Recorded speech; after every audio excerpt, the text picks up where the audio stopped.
प्रयागराज कुंभ में प्रधानमंत्री जी की ही प्रेरणा से, उनके मार्गदर्शन और उनके आदेश पर सैकड़ों वर्षों के बाद श्रद्धालु जनों को अक्षय वट के दर्शन हुए थे। इस बार आदरणीय प्रधानमंत्री जी के ही मार्गदर्शन में अक्षय वट कॉरिडोर का भी आज उद्घाटन होने जा रहा है। बड़े हनुमान जी, जिनका अभिषेक करने के लिए मां गंगा प्रतिवर्ष आती है,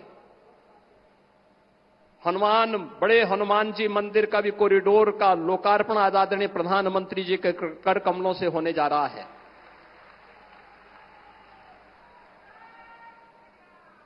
सरस्वती कूप, जिस त्रिवेणी में अदृश्य रूप में मां सरस्वती वास करती है, पहली बार श्रद्धालु जनों को 2019 में सरस्वती कूप के भी दर्शन हुए थे और वह भव्य रूप आज यहां पर सरस्वती कूप कॉरिडोर के लोकार्पण के साथ होगा। भगवान राम जब वनवास के लिए निकले थे, सबसे पहले मैत्री का हाथ बढ़ाया था निषाद राज ने। श्रृंगवेरपुर में आदरणीय प्रधानमंत्री जी की प्रेरणा से आज भगवान राम और निषाद राज की 56 फुट ऊंची प्रतिमा और कॉरिडोर का लोकार्पण भी आदरणीय प्रधानमंत्री जी के कर कमलों से होने जा रहा है।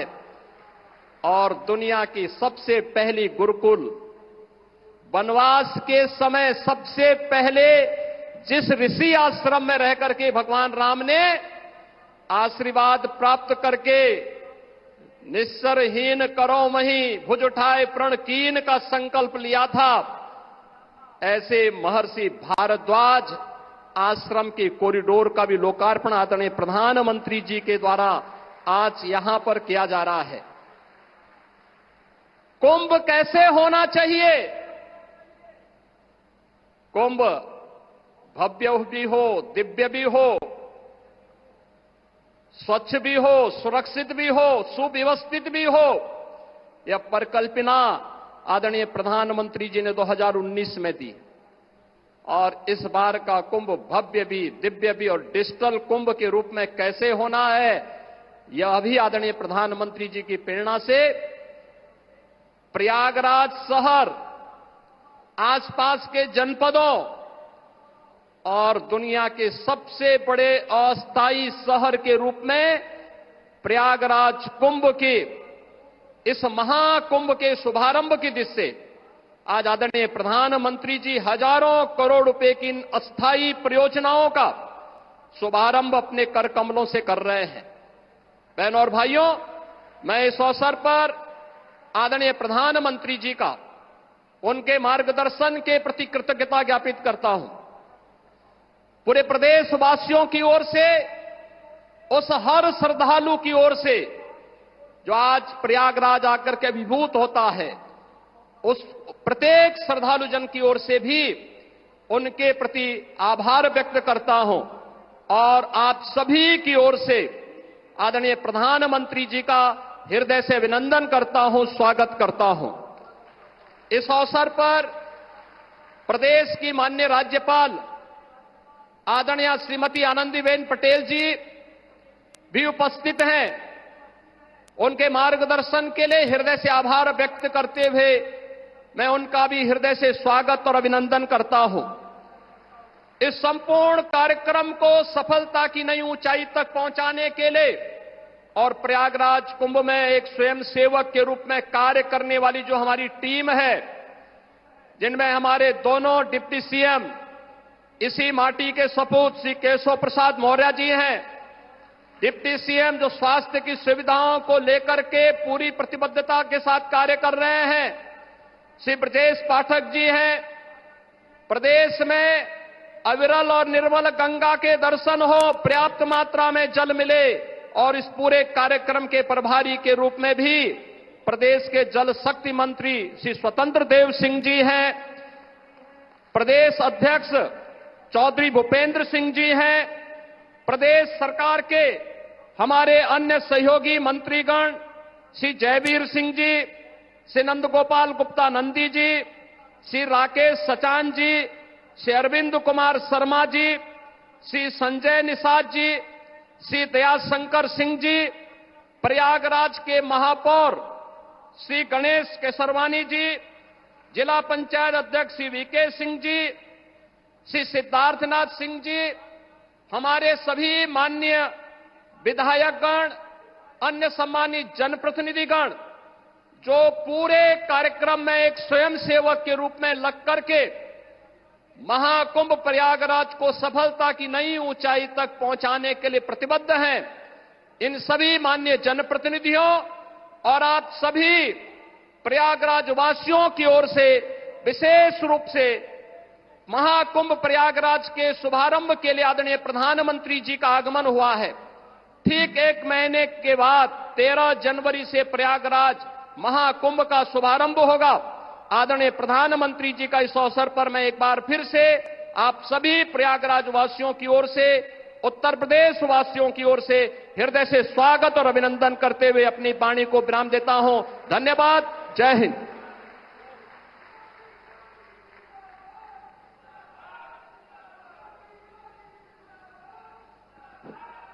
बहुत बहुत धन्यवाद माननीय मुख्यमंत्री जी आपके उद्बोधन के लिए।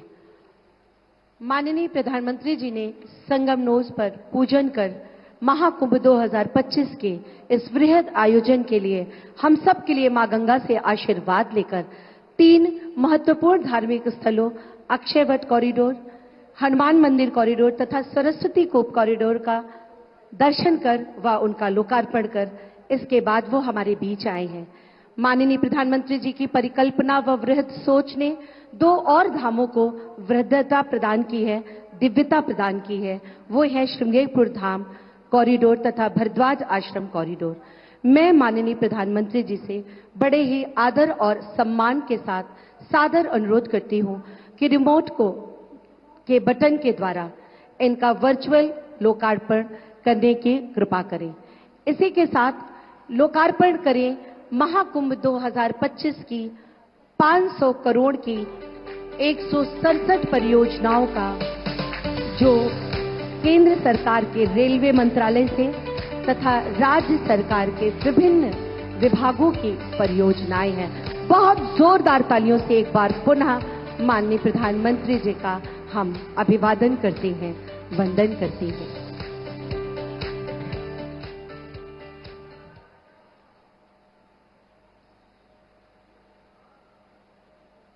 भरद्वाज मुनि बसहि प्रयागा, तिन्हि राम पद अति अनुभागा, तापस समदम दया विधाना, परमारथ पथ परम सुहाना। ये है भरद्वाज ऋषि की महिमा जो रामचरितमानस में वर्णित है। और अब 5700 करोड़ की ये 167 परियोजनाएं।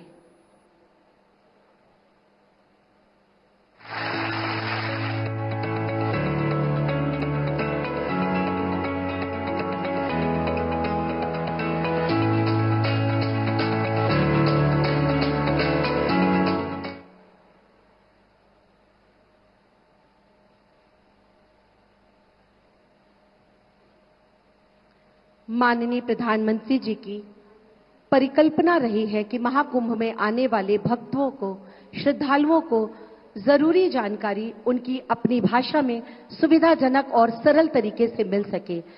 इसी को साकार करने के लिए एक बहुभाषी AI सक्षम चैटबॉट कुंभ सहायक का निर्माण किया गया है।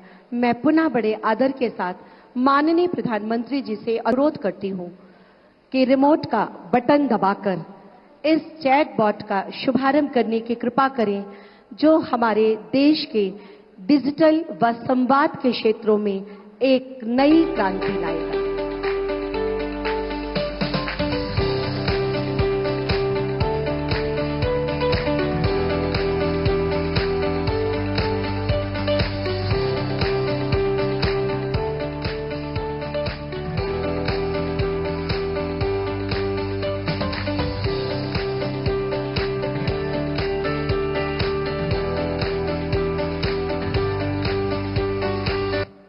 बहुत बहुत धन्यवाद माननीय प्रधानमंत्री जी।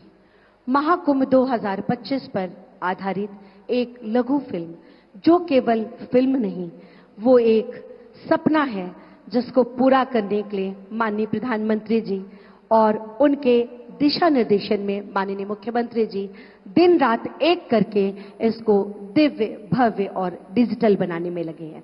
आइए देखते हैं ये लघु फिल्म। आस्था, श्रद्धा और विश्वास के सफलतम आयोजन प्रयागराज कुंभ 2019 ने यशस्वी प्रधानमंत्री श्री नरेंद्र मोदी जी के विजन के अनुरूप माननीय मुख्यमंत्री योगी आदित्यनाथ के नेतृत्व में कई कीर्तिमान अपने नाम किए। प्रयागराज कुंभ 2019 को यूनेस्को ने दी मानवता की अमूर्त सांस्कृतिक धरोहर की वैश्विक मान्यता। इस अविस्मरणीय आयोजन के बाद सनातन संस्कृति को दिव्य, भव्य और डिजिटल स्वरूप देने को तैयार है प्रयागराज महाकुंभ 2025। यशस्वी प्रधानमंत्री जी के विजन के अनुरूप भारत सरकार और उत्तर प्रदेश सरकार ने 8,600 करोड़ रुपए से तीर्थराज प्रयाग को दिया है नव्य स्वरूप। इस महाआयोजन में आने वाले श्रद्धालुओं के आकर्षण का केंद्र बनेंगे कलाग्राम, संस्कृति ग्राम, त्रिवेणी पुष्प सहित बड़े हनुमान मंदिर, भरद्वाज आश्रम, श्रृंगवेरपुर धाम, अक्षयवट, पातालपुरी और सरस्वती कूप कॉरिडोर के साथ ही नवनिर्मित 11 कॉरिडोर और 29 प्राचीन मंदिरों का सौंदर्यीकरण। नए घाट और रिवरफ्रंट रोड का कराया गया है निर्माण, सड़कों का विस्तारीकरण, नए फ्लाईओवर, आरओबी का कराया गया है निर्माण। पार्किंग के लिए 1,800 हेक्टेयर से अधिक क्षेत्रफल को किया गया है आरक्षित। रेलवे स्टेशन, बस स्टेशन और एयरपोर्ट में यात्री सुविधाओं को किया गया है अपग्रेड। रेल यात्रियों के सुरक्षित आवागमन के लिए 1,600 करोड़ रुपए से अधिक की विभिन्न विकास परियोजनाओं से कराया गया है यात्री सुविधाओं का विकास। क्लीन महाकुंभ, ग्रीन महाकुंभ के अनुरूप आधुनिक तकनीक से शहर की स्वच्छता पर किया गया है फोकस। साथ ही 3 लाख से अधिक पौधरोपण और 300 पार्कों का कराया गया है जीर्णोद्धार और सौंदर्यीकरण। विश्व के सबसे बड़े अस्थायी शहर में देश विदेश से आने वाले करोड़ों श्रद्धालुओं की सुविधा के लिए 4,000 हेक्टेयर में किया गया है मेला क्षेत्र का विकास। 30 पंटून पुल, 500 किलोमीटर की अस्थायी सड़क का कराया गया है निर्माण। स्वच्छ महाकुंभ के अनुरूप 1.5 लाख शौचालयों की सुविधा। प्लास्टिक फ्री महाकुंभ के अनुरूप मेला परिसर में इको फ्रेंडली वस्तुओं के उपयोग को दी गई है प्राथमिकता।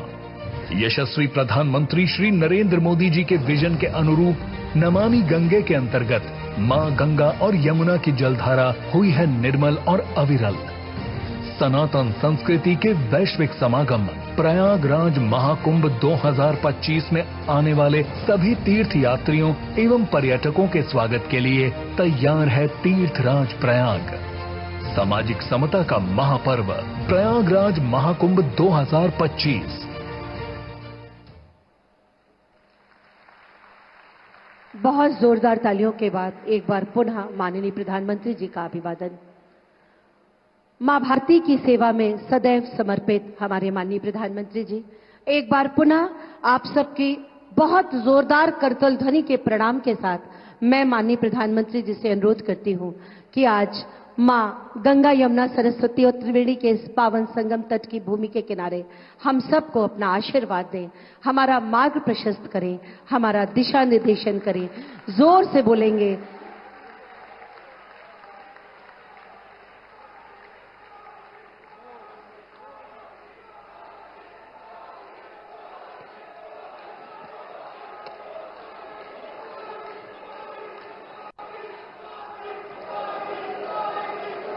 उत्तर प्रदेश के राज्यपाल आनंदीबेन पटेल जी, मुख्यमंत्री श्रीमान योगी आदित्यनाथ जी, उप मुख्यमंत्री केशव प्रसाद मौर्य जी, ब्रजेश पाठक जी, उत्तर प्रदेश के मंत्री, सांसद और विधायक साथी, प्रयागराज के मेयर और जिला पंचायत अध्यक्ष, अन्य महानुभाव और मेरे प्यारे भाई और बहनों,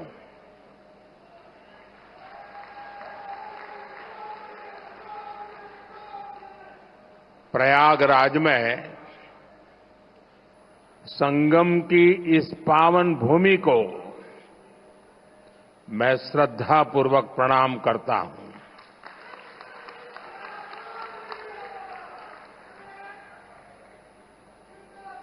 महाकुंभ में पधार रहे सभी साधु संतों को भी नमन करता हूं। महाकुंभ को सफल बनाने के लिए दिन रात परिश्रम कर रहे कर्मचारियों का, श्रमिकों और सफाई कर्मियों का मैं विशेष रूप से अभिनंदन करता हूं। विश्व का इतना बड़ा आयोजन हर रोज लाखों श्रद्धालुओं के स्वागत और सेवा की तैयारी लगातार 45 दिनों तक चलने वाला महायज्ञ, एक नया नगर बसाने का महाअभियान प्रयागराज की इस धरती पर एक नया इतिहास रचा जा रहा है।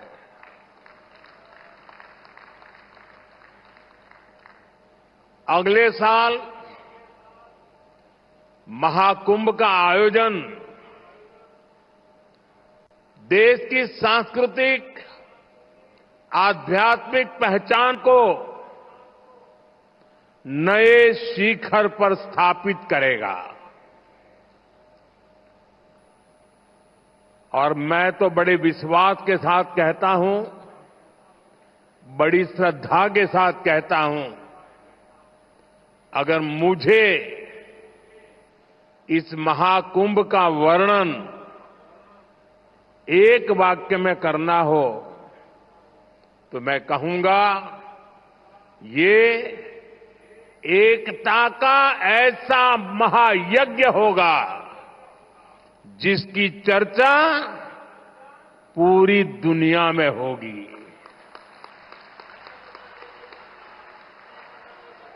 मैं इस आयोजन की भव्य और दिव्य सफलता की आप सभी को शुभकामनाएं देता हूं। साथियों, हमारा भारत पवित्र स्थलों और तीर्थों का देश है। ये गंगा, यमुना, सरस्वती, कावेरी, नर्मदा जैसी अनगिनत पवित्र नदियों का देश है। इन नदियों के प्रवाह की जो पवित्रता है, इन अनेकानेक तीर्थों का जो महत्व है, जो महात्म्य है, उनका संगम, उनका समुच्चय, उनका योग, उनका संयोग, उनका प्रभाव, उनका प्रताप, ये प्रयाग है।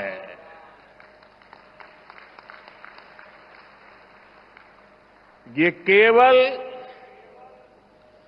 3 पवित्र नदियों का ही संगम नहीं है। प्रयाग के बारे में कहा गया है, माघ मकरगत रवि जब होई, तीरथ पति ही आव सब कोई। अर्थात जब सूर्य मकर में प्रवेश करते हैं, सभी दैवीय शक्तियां, सभी तीर्थ, सभी ऋषि, महर्षि, मनीषी प्रयाग में आ जाते हैं। ये वो स्थान है जिसके प्रभाव के बिना पुराण पूरे नहीं होते। प्रयागराज वो स्थान है जिसकी प्रशंसा वेद की ऋचाओं ने की है। भाइयों बहनों, प्रयाग वो है जहां पग पग पर पवित्र स्थान है, जहां पग पग पर पुण्य क्षेत्र है। त्रिवेणीम माधवम सोमम भरद्वाजम च वासुकिम वंदे अक्षयवटम शेषम प्रयागम तीर्थनायकम। अर्थात त्रिवेणी का त्रिकाल प्रभाव, वेणी माधव की महिमा, सोमेश्वर के आशीर्वाद, ऋषि भारद्वाज की तपोभूमि, नागराज वासुकी का विशेष स्थान, अक्षय वट की अमरता और शेष की अशेष कृपा, ये है हमारा तीर्थराज प्रयाग।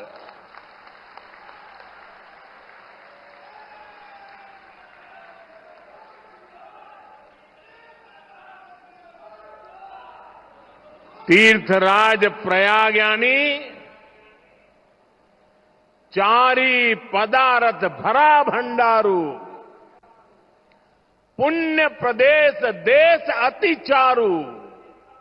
अर्थात जहां धर्म, अर्थ, काम, मोक्ष चारों पदार्थ सुलभ है, वो प्रयाग है। प्रयागराज केवल एक भौगोलिक भूखंड नहीं है, ये एक आध्यात्मिक अनुभव क्षेत्र है।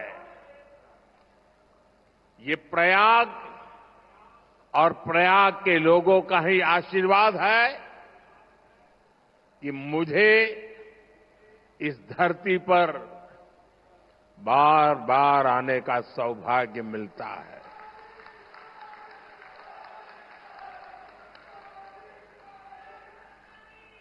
पिछले कुंभ में भी मुझे संगम में स्नान करने का सौभाग्य मिला था और आज इस कुंभ के आरंभ से पहले मैं एक बार फिर मां गंगा के चरणों में आकर के आशीर्वाद प्राप्त करने का सौभाग्य प्राप्त किया। आज मैंने संगम घाट के लेटे हुए हनुमान जी के दर्शन किए, अक्षय वट वृक्ष का आशीर्वाद भी प्राप्त किया। इन दोनों स्थलों पर श्रद्धालुओं की सहूलियत के लिए हनुमान कॉरिडोर और अक्षय वट कॉरिडोर का निर्माण हो रहा है। मैंने सरस्वती कूप रीडेवलपमेंट प्रोजेक्ट की भी जानकारी ली। आज यहां हजारों करोड़ रुपए के प्रोजेक्ट का लोकार्पण हुआ है। मैं इसके लिए आप सबको बधाई देता हूं। साथियों, महाकुंभ हजारों वर्ष पहले से चली आ रही हमारे देश की सांस्कृतिक, आध्यात्मिक यात्रा का पुण्य और जीवंत प्रतीक है। एक ऐसा आयोजन जहां हर बार धर्म, ज्ञान, भक्ति और कला का दिव्य समागम होता है। हमारे यहां कहा गया है, दश तीर्थ सहस्त्राणि तीस्र कोट्यस्तथा अपराह सम आगच्छन्ति माध्यातु प्रयागे भरतर्षभ। अर्थात संगम में स्नान से करोड़ों तीर्थ के बराबर पुण्य मिल जाता है। जो व्यक्ति प्रयाग में स्नान करता है वो हर पाप से मुक्त हो जाता है। राजा महाराजाओं का दौर हो या फिर सैकड़ों वर्षों की गुलामी का कालखंड, आस्था का ये प्रवाह कभी नहीं रुका। इसकी एक बड़ी वजह यह रही है कि कुंभ का कारक कोई बाह्य शक्ति नहीं है। किसी बाहरी व्यवस्था के बजाय कुंभ मनुष्य के अंतर मन की चेतना का नाम है। ये चेतना स्वतः जागृत होती है।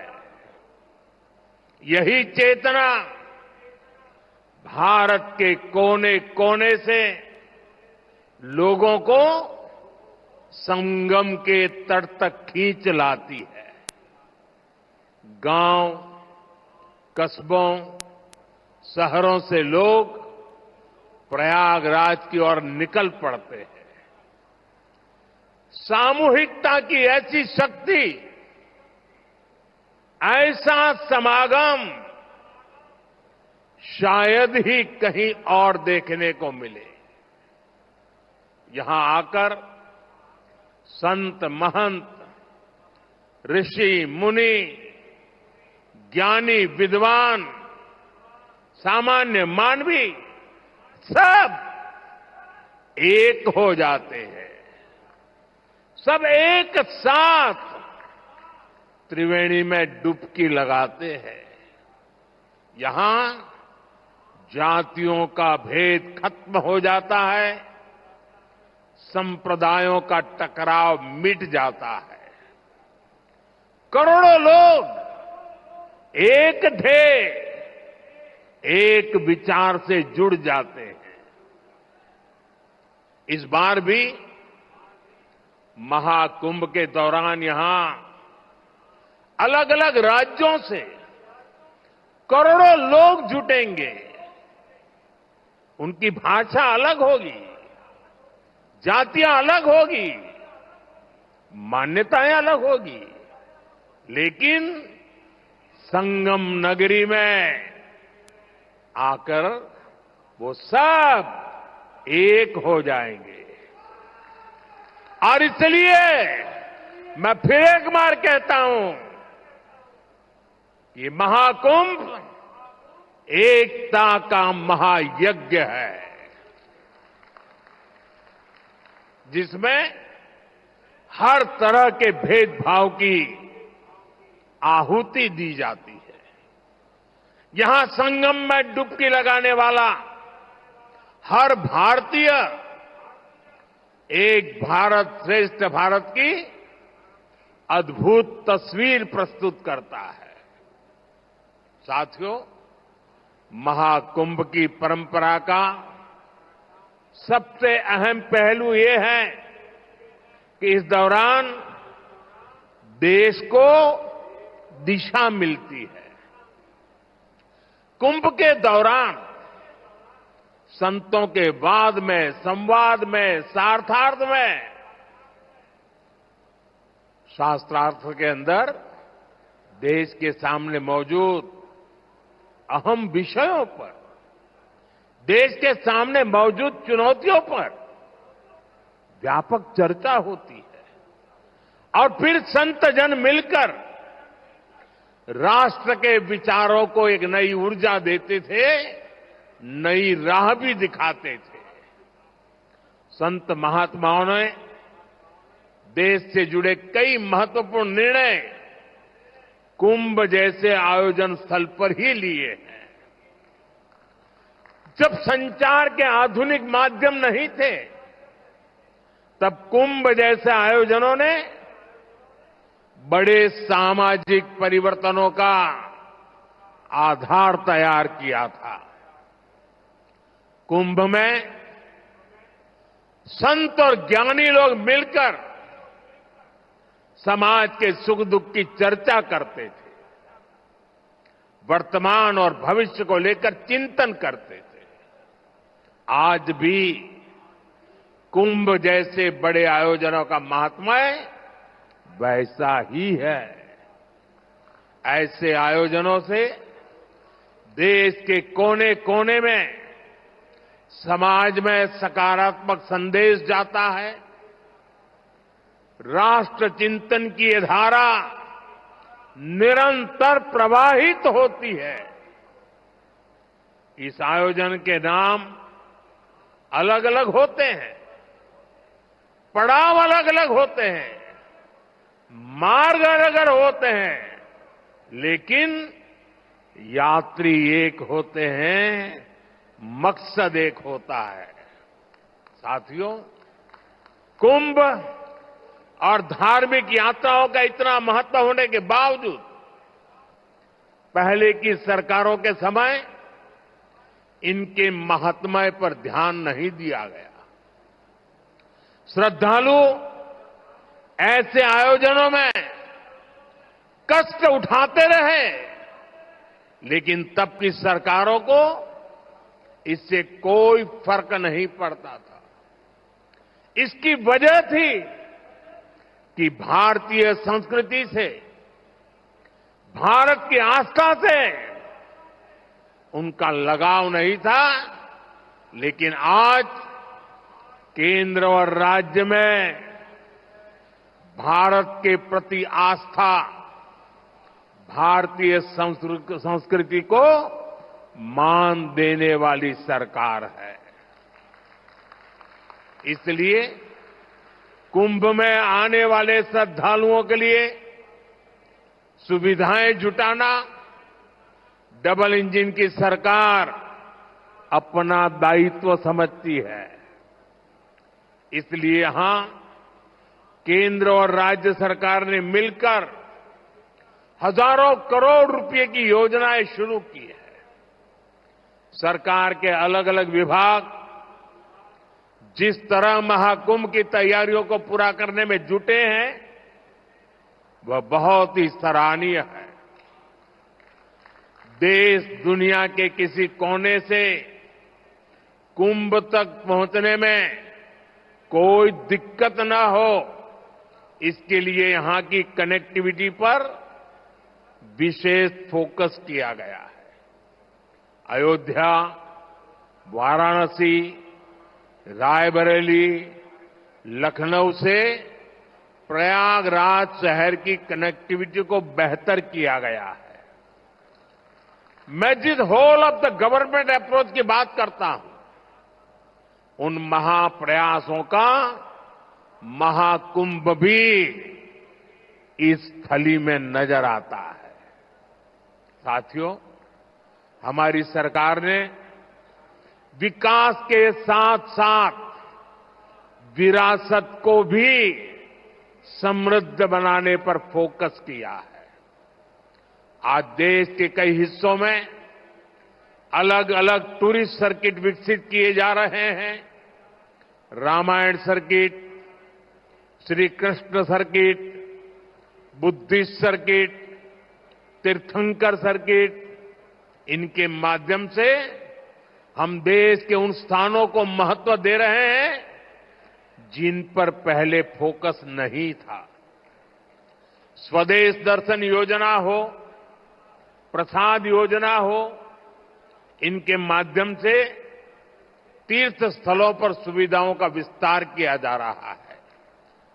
अयोध्या के भव्य राम मंदिर ने पूरे शहर को कैसे भव्य बना दिया है, हम सब इसके साक्षी हैं। विश्वनाथ धाम, महाकाल, महालोक, इसकी चर्चा आज पूरे विश्व में है। यहां अक्षय वट कॉरिडोर, हनुमान मंदिर कॉरिडोर, भारद्वाज ऋषि आश्रम कॉरिडोर में भी इसी विजन का प्रतिबिंब है। श्रद्धालुओं के लिए सरस्वती कूप, पातालपुरी, नागवासुकी, द्वादश माधव मंदिर का कायाकल्प किया जा रहा है। साथियों, हमारा ये प्रयागराज निषाद राज की भी भूमि है। भगवान राम के मर्यादा पुरुषोत्तम बनने की यात्रा में एक महत्वपूर्ण पड़ाव श्रृंगवेरपुर का भी है। भगवान राम और केवट का प्रसंग आज भी हमें प्रेरित करता है। केवट ने अपने प्रभु को सामने पाकर उनके पैर धोए थे, उन्हें अपनी नाव से नदी पार कराई थी। इस प्रसंग में श्रद्धा का अनन्य भाव है। इसमें भगवान और भक्त की मित्रता का संदेश है। इस घटना का ये संदेश है कि भगवान भी अपने भक्त की मदद ले सकते हैं।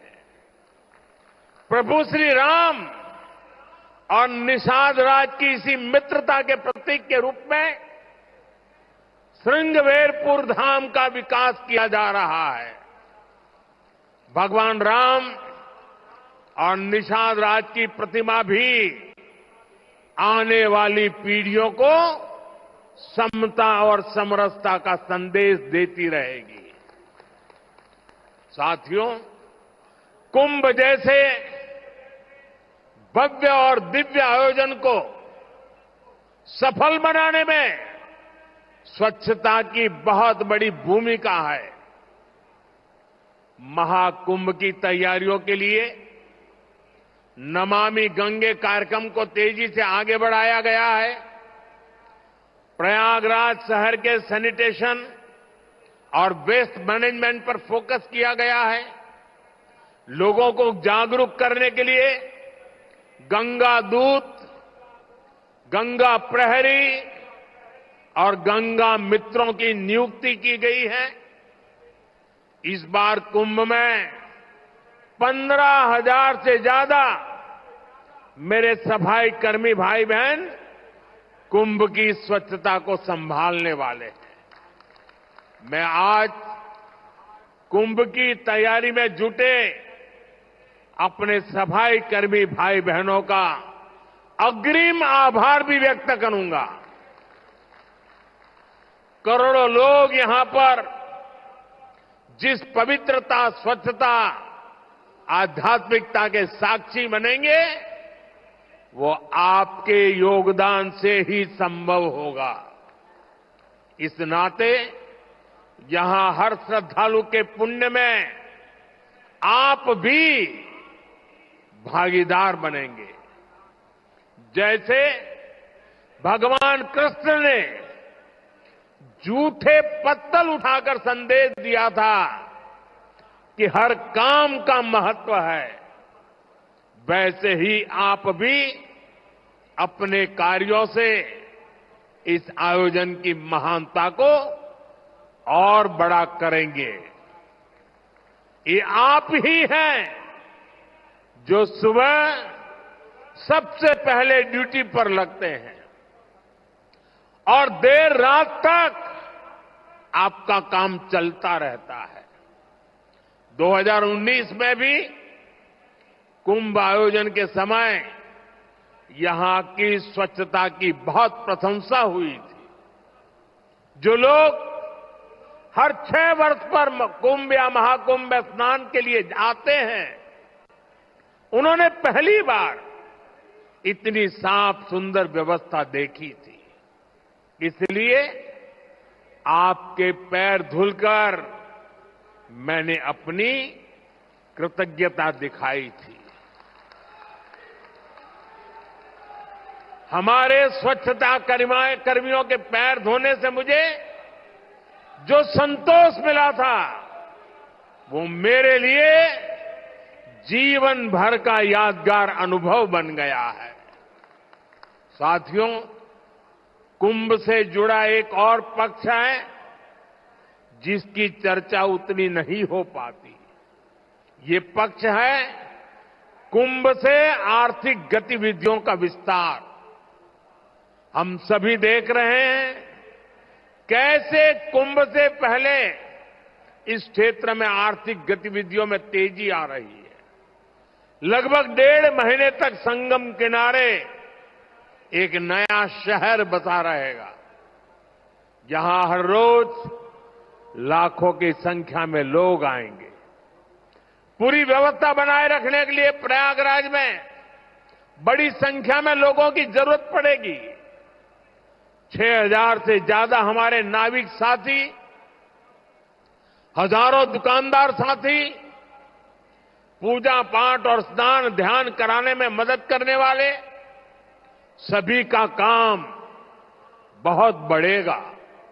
यानी यहां बड़ी संख्या में रोजगार के अवसर तैयार होंगे।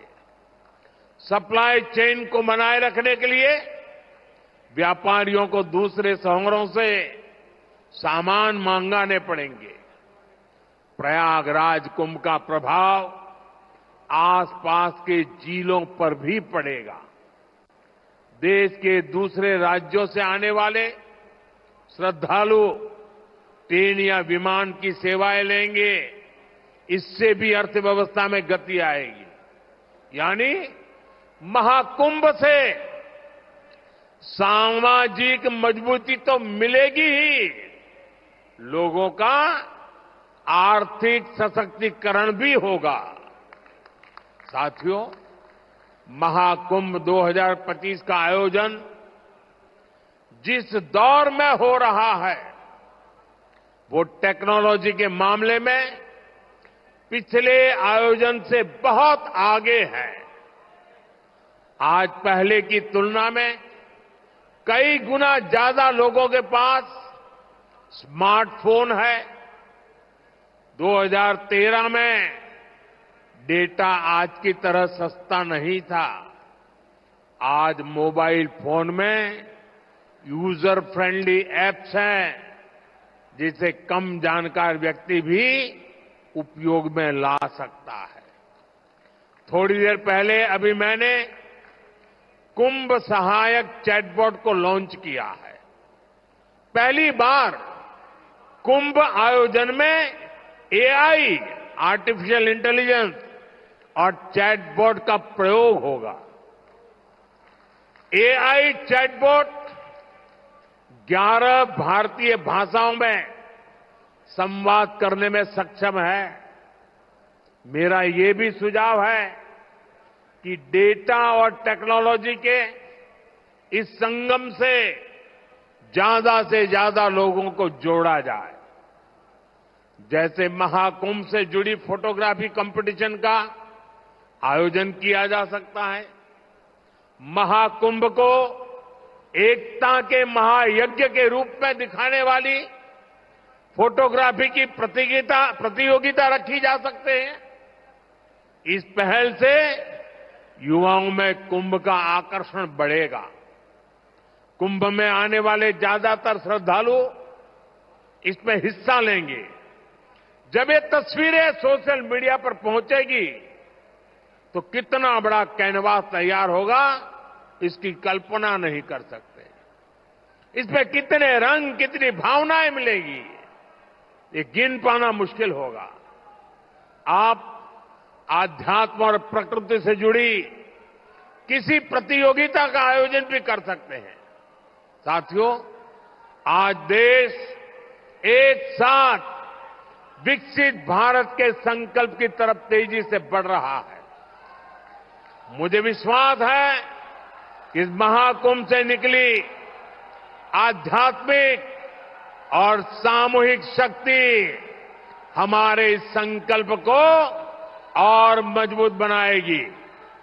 महाकुंभ स्नान ऐतिहासिक हो, अविस्मरणीय हो, मां गंगा, मां यमुना और मां सरस्वती की त्रिवेणी से मानवता का कल्याण हो, हम सबकी यही कामना है। संगम नगरी में आने वाले हर श्रद्धालु को मैं शुभकामनाएं देता हूं। आप सबका भी मैं हृदय से बहुत बहुत धन्यवाद करता हूं। मेरे साथ बोलिए भारत माता की, भारत माता की, भारत माता की, गंगा माता की, गंगा माता की, गंगा माता की। बहुत बहुत धन्यवाद।